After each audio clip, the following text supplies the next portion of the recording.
House Republicans have issued subpoenas for two members of the Biden family. It is one of the most aggressive steps of the impeachment inquiry into the president to date. The House GOP Oversight Committee is looking to speak with President Biden's son, Hunter, and the president's brother, James, as well as several others. It is the latest move in the committee's year-long investigation into the president and his family.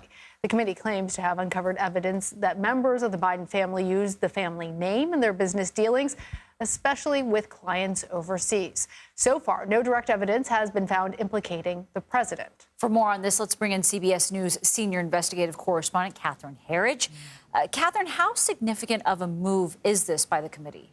Well, good to be with both of you. It is a very significant escalation in this investigation because it's the first time in my memory that members of the president's immediate family have been subpoenaed by the committee. As you mentioned, his brother James Biden, Hunter Biden, as well as a former business partner. But secondary to that, they're also asking for transcribed interviews with other family members and other business partners. And those transcribed interviews have the same application as being under oath, so you can't lie in those and get off scot-free.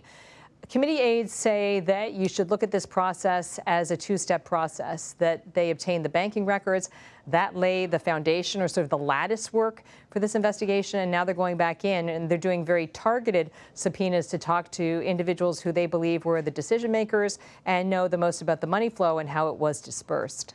And Catherine, I'm wondering what you're hearing in terms of a response from Hunter Biden, the White House, any others? Well, we've had an immediate response from Hunter Biden's attorney, Abby Lowell.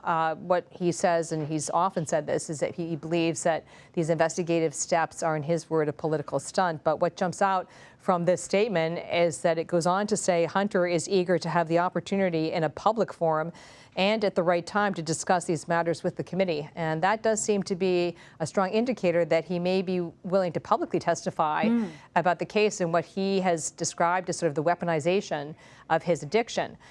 House Republicans would respond that there has been a lot there in their investigation. They say they've identified over 20 shell companies that were established by members of the president's family between 2014 and 2019, and that over $24 million was raised and dispersed through those companies. So it's a major escalation, and you can see kind of an interesting development with Hunter Biden's team.